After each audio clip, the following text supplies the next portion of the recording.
15 Oktober, otak. Otak lama, otak hewaniah kita. Saya rasa penting untuk memahami kerja, fungsi, aktivitas dari otak lama. Bila otak baru bekerja, otak lama tidak mungkin memahami otak baru. Hanyalah jika otak lama yang adalah otak terkondisi kita, otak hewaniah kita, otak yang telah dipupuk selama waktu berabad-abad, yang terus-menerus mencari keamanan dirinya, kenyamanan dirinya, hanyalah jika otak lama itu hening, Anda akan melihat ada suatu gerak yang sama sekali lain. Dan gerak inilah yang akan menghasilkan kejernihan. Gerak inilah kejernihan itu sendiri. Untuk memahaminya, Anda harus memahami otak lama, menyadarinya, mengetahui segala gerak-geriknya, kegiatannya, tuntutannya, daya upayanya, dan itulah sebabnya meditasi amat penting. Yang saya maksud bukan pemupukan suatu kebiasaan pikiran tertentu secara sistematik dan absurd dan sebagainya. Semua itu amat tidak matang dan kekanak-kanakan. Dengan meditasi saya maksudkan memahami kerja otak lama, mengamatinya, mengetahui bagaimana ia bereaksi, apa saja responnya, kecenderungannya, tuntutannya, daya upayanya yang agresif, mengetahui seluruhnya, bagian yang tak disadari maupun yang disadari. Bila Anda mengetahuinya, bila terdapat kesadaran akan hal itu, tanpa mengendalikannya, tanpa mengarahkannya, tanpa berkata, ini baik, itu buruk, saya akan menyimpan ini, saya tidak akan menyimpan itu. Bila Anda melihat gerak total dari batin lama, bila Anda melihatnya secara total, maka ia menjadi hening. 16 Oktober, otak, batin yang segar. Saya rasa daya upaya terus-menerus untuk menjadi sesuatu, untuk mencapai sesuatu adalah sebab sesungguhnya dari sifat destruktif batin dan menjadi uzurnya batin. Lihat betapa cepatnya kita menjadi uzur. Bukan hanya mereka yang di atas 60 tahun, melainkan juga orang-orang muda. Betapa secara mental mereka sudah ujur. Sangat sedikit yang mempertahankan atau memelihara kualitas batin yang muda. Yang saya maksud dengan muda bukan batin yang semata-mata ingin bersenang-senang, berfoya-foya, melainkan batin yang tidak terkontaminasi, yang tidak tercoreng-moreng, terpiuh, terpuntir oleh berbagai kejadian dan pengalaman dalam kehidupan. Batin yang tidak aus oleh perjuangan, oleh kesedihan, oleh pergulatan terus-menerus. Memang perlu memiliki batin yang muda, karena batin yang ujur penuh dengan parut ingatan sehingga ia tidak mampu hidup, tidak mampu bersungguh-sungguh. Ia batin yang mati, batin yang telah berketetapan. Suatu batin yang telah mengambil keputusan dan menjalani hidup sesuai dengan keputusannya adalah batin yang mati.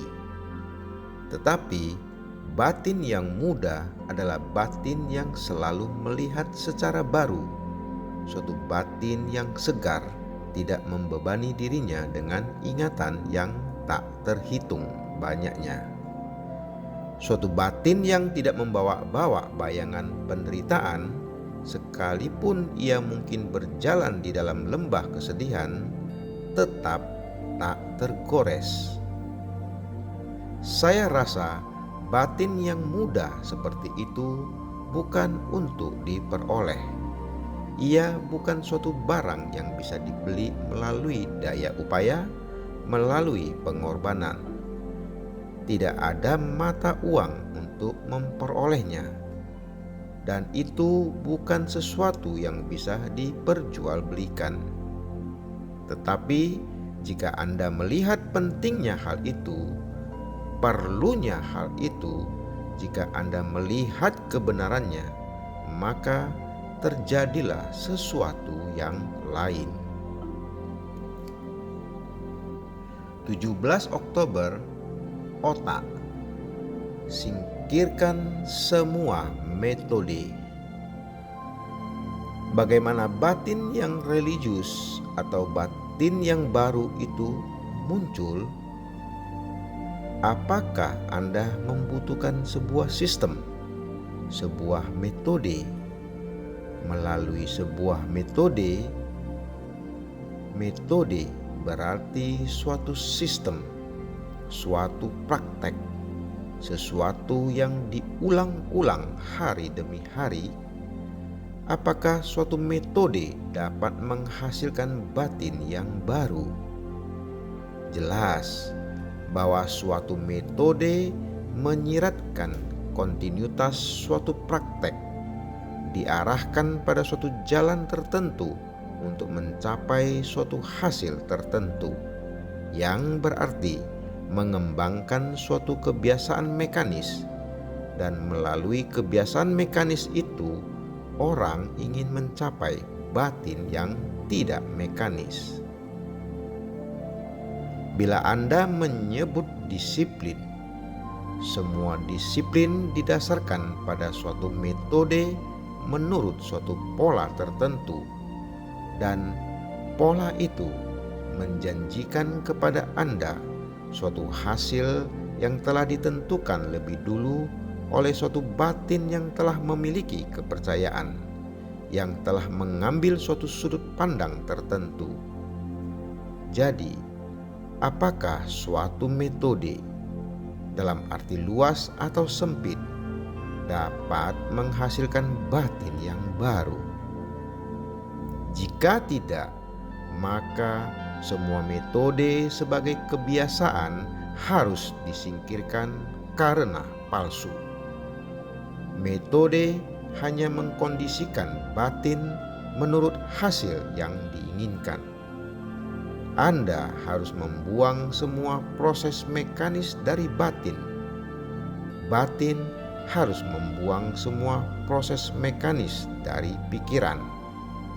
Jadi, gagasan bahwa suatu metode, suatu sistem, suatu disiplin, suatu kebiasaan yang berkelanjutan akan menghasilkan batin seperti ini tidak benar. Jadi, semua ini harus disingkirkan seluruhnya sebagai sesuatu yang mekanis. Batin yang mekanis adalah batin yang tradisional. Ia tidak dapat menanggapi kehidupan yang tidak mekanis. Jadi, metode perlu disingkirkan. 18 Oktober, otak. Sebuah batin tanpa tambatan atau pelabuhan. Anda membutuhkan batin yang baru, batin yang bebas dari waktu, batin yang tidak lagi berpikir dalam kerangka jarak dan ruang, batin yang tidak mempunyai cakrawala, batin yang tidak mempunyai tambatan atau pelabuhan. Anda membutuhkan batin seperti itu untuk berhadapan bukan hanya dengan apa yang abadi, melainkan juga dengan masalah-masalah eksistensi saat kini. Maka masalahnya adalah, mungkinkah bagi kita masing-masing untuk memiliki batin seperti itu? Bukan berangsur-angsur, bukan memupuknya. Oleh karena pemupukan, pengembangan, proses berarti waktu. Hal itu harus terjadi dengan seketika. Harus ada transformasi sekarang, dalam arti suatu kualitas tanpa waktu. Kehidupan adalah kematian, dan kematian menanti Anda. Anda tidak dapat berdebat dengan kematian seperti Anda berdebat dengan kehidupan. Jadi, mungkinkah memiliki batin seperti itu? Bukan sebagai pencapaian, bukan sebagai cita-cita, bukan sebagai sesuatu yang harus diraih, bukan sebagai sesuatu yang harus dituju, karena semua itu berarti waktu dan ruang. Kita mempunyai teori yang nyaman dan mewah bahwa ada waktu untuk maju, untuk sampai, untuk mencapai, untuk datang kepada kebenaran. Ini adalah gagasan yang salah. Ini ilusi sepenuhnya. Dalam arti itulah, waktu adalah ilusi.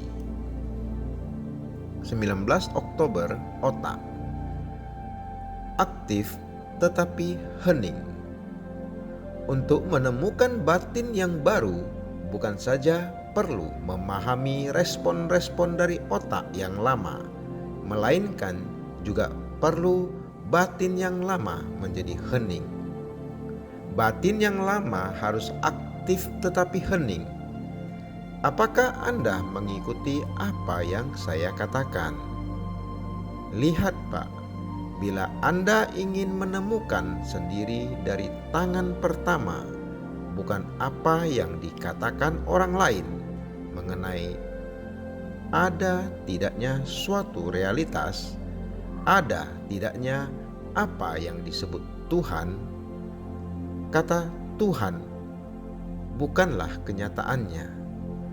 Batin lama Anda yang telah dibesarkan dalam suatu tradisi, baik anti Tuhan atau pro Tuhan, dalam suatu budaya, dalam suatu pengaruh lingkungan dan propaganda, melalui berabad-abad pernyataan-pernyataan masyarakat, harus hening.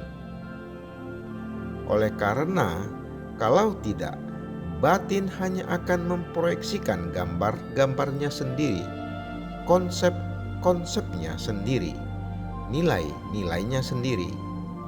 Tetapi nilai-nilai itu, konsep-konsep itu, kepercayaan-kepercayaan itu adalah hasil dari apa yang telah dikatakan kepada Anda, atau hasil dari reaksi Anda terhadap apa yang dikatakan kepada Anda.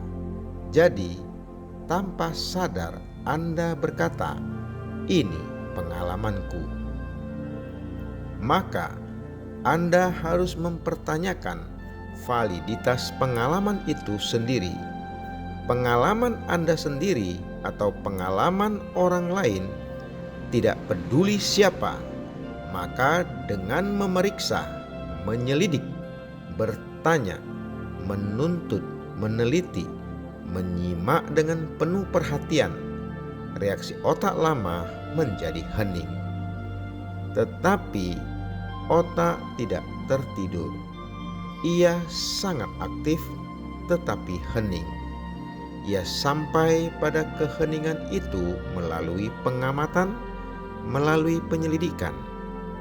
Dan untuk menyelidik, untuk mengamat, Anda membutuhkan cahaya, dan cahaya itu adalah kewaspadaan Anda yang terus-menerus.